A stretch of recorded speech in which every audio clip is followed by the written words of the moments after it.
Welcome back to the Silly Kitchen. Today I wanted to share with you my top 5 healthy recipes that I love making on the Blackstone. I know we all love the ooey gooey delicious sandwiches and smash burgers and pastas and all the beautiful things that you can make that are so delicious on the Blackstone, but you can also make a ton of different healthy, lighter recipes that are super delicious. So I will start by saying the word healthy has been thrown around a lot, and it means something different to everybody. We all have different bodies, we're all different ages, we all have different diets that might be recommended by doctors or that we're trying to achieve goals with, whether it's carbohydrates, sugars, fat, salt, all those different things. So to me, when I say healthy, I'm looking for a well-balanced meal, something that has good lean protein, something that provides you with some great dietary fibers, maybe some complex carbohydrates. So I like that whole well-rounded, lots of great nutrients, good protein, good fiber, good veggies, all that good stuff. So this is what I'm gonna show you today with my top 5 that I love to go to when I'm trying to keep it light and healthy. So if you're looking for some healthy recipes to do on the Blackstone, my first one that I always start with and has a gazillion combinations is making any kind of stir fry. So you've got chicken or turkey or a very lean protein that you can start with. You can then build up that stir fry with any veggies, lots of veggies. There's so many different options to choose from. And if you're looking at reducing your carbohydrates, you don't necessarily need to use a noodle or a rice, or if you do want to, you can stick with something like brown rice or a different grain that will provide you more nutrients, more fiber.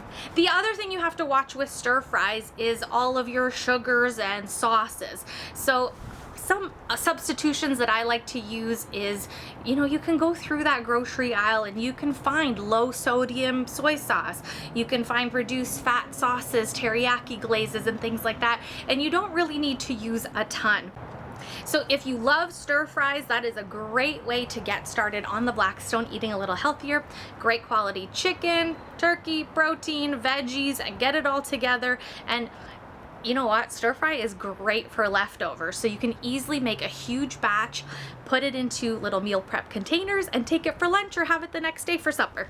I do have full videos of all 5 of these recipes, so they will be linked in the description here if you want to have a specific formula to follow. My next favorite recipe that I love doing on the griddle is the egg roll bowl. And again, it's kind of in the same family as stir fry because it does have some of those similar flavors, but I substituted my protein for ground turkey when I make my egg roll bowl, so a nice lean protein, really clean, not a lot of fat, and then you can pack it with your veggies, your carrots, your cabbages, onions for flavor and aromatics.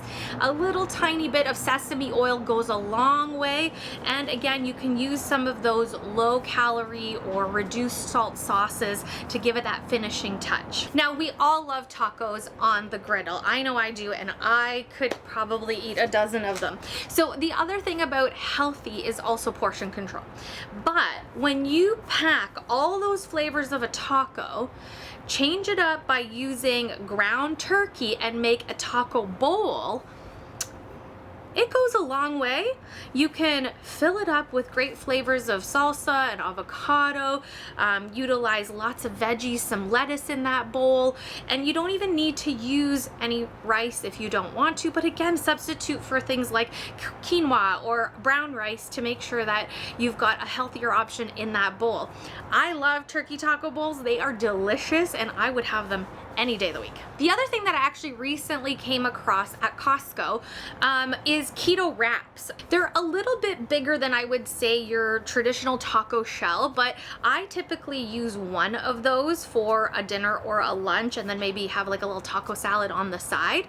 But these wraps have like 20 grams of fiber, so they're really, really low in your net carbs, and that brings me to my fourth healthy recipe, which is in the fajita world. So just cutting up some good quality boneless, skinless chicken breasts and slicing them into long pieces, cooking that up with a little bit of fajita seasoning, some onions, bell peppers, and voila, you have beautiful chicken and peppers seasoned like a fajita, and you can use one of those keto wraps, or again, make a bowl out of it.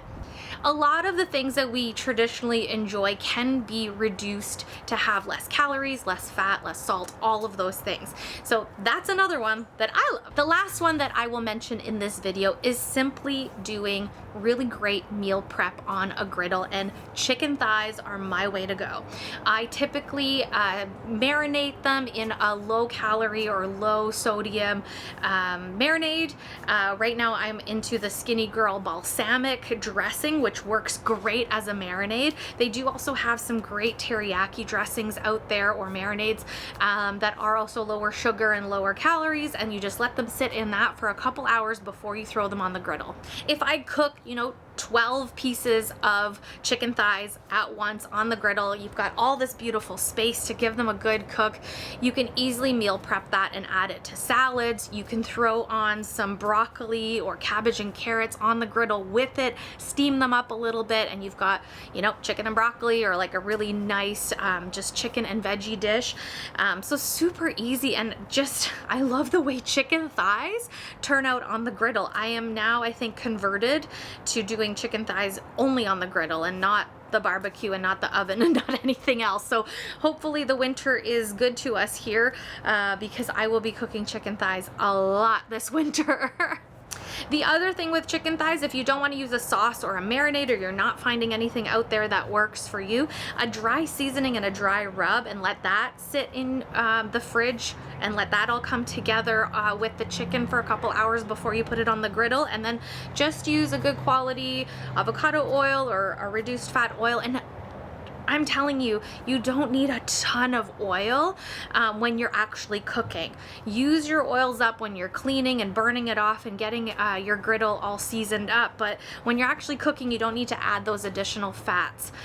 So that's another healthy option that you can do on the griddle. There are a ton more, but these 5 are really like back pocket ones that I tend to go to on a very regular basis. It's like, what do I want today? Well, let's just do up a whole ton of chicken thighs, and then I can make salads, or I can make some veggies on the side, or whatever it is.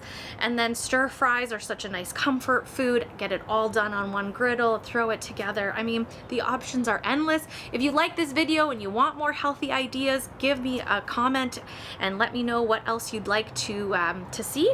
Thanks so much for hanging out with me on The Silly Kitchen. I hope to see you back here again soon. Happy, healthy eating.